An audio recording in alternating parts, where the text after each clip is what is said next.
This segment of Taste of Wine TV is brought to you by CoolWineStorage.com. Keep your wine at the perfect temperature 24/7 while you enjoy the good life. This is Frank Mangio, wine commentator in Southern California for TasteOfWineTV.com.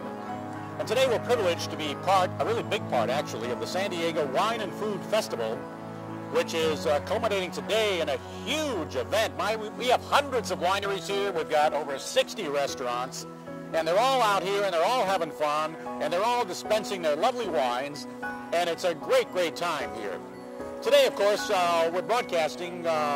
Several wineries are very important to us, and one of them is Mark Abraham here, who's representing Pedroncelli, deep in the Sonoma Valley. You had a long way to come, Mark. I sure did, yeah. I'll tell you, that Sonoma wine country is just excellent because Jim Pedroncelli, his family's been there for generations. Is that right? 80 years. Yeah, 80 years doing wine, fabulous wine.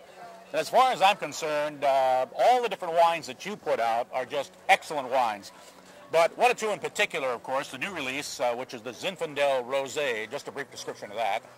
Zinfandel Rosé we've been making since 1954. When rosé was popular back in the 60s and 70s. And then it's 100% Zin, and this year it got a gold medal at the LA Fair. You know, it's great holiday wine, too. Yeah, it's light, it's pink in color, easy to drink, and I know you're going to love it. The other one that's been around a long time is the Mother Clone Zinfandel. And this is old wines, I mean real old-timers, that put out that concentrated flavor. Definitely. It's 104-year-old vines. This is our signature wine. Everybody remembers, when they say Pedroncelli, they think of Mother Clone Zin. It's got an 8% Petit Syrah blend, and what you're seeing here on the table is our new vintage 2005, wow, which is selling wonderfully right now. When you think of Zinfandel, you got to think of Pedroncelli. Now today you're going to do a little demo for us. I'm really up for this, and I know our audience is too. And that's by the bottle, they can tell the kind of varietal it is. Why don't you get into this a little bit? First off, you have three different shapes of bottles. You have the Chablis Burgundy bottle, red or white, and then you have the Bordeaux bottle, and then you have the Hock bottle, which is a Rhine or Riesling bottle, mainly from Germany. And these three bottles, if you look at these bottles on a shelf in a market, anything in this type of bottle, red or white, would be really dry. This is a Bordeaux bottle. Anything in that is semi-dry, not too fruity, not too dry. And then this is fruity, which we mean fruity, not sweet. Sweet is port. So those are the shapes of bottles that you can look at when you go to the store and you know what taste they are. So I walk in a wine shop and I casually look around. If I see this shaped bottle, I know it's a Bordeaux bottle. It's red. It's probably a blend. And tell us a little bit about the bottom of the bottle. I think that's particularly interesting. Well, if you can see it, I don't know, go on a close-up on this. Right down below, it's kind of indented. They call this the punt. And when you look at this, it strengthens the bottle. If it was a flat bottom, it wouldn't be as strong. So they call this a punt. And when you look inside the bottle from the outside, you can see sediment. And there's nothing wrong with sediment. It just depends on the color of the wine when you pour it. But the reason why they call it a punt is when the waiters or waitresses pour the wine at the table, they put their thumb in it and go like this. So instead of doing it like this. And the other reason is when the glass blower blows the glass, his foot's out like this. He has a boot. And on the end of the boot is a piece of metal.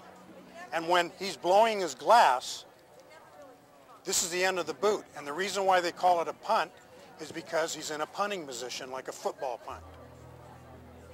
Little education there on that one. It's amazing about bottles and the things that go in just making the bottles. But I would rather drink, actually. Oh, exactly, yeah. Definitely. That's all preliminary to what's inside.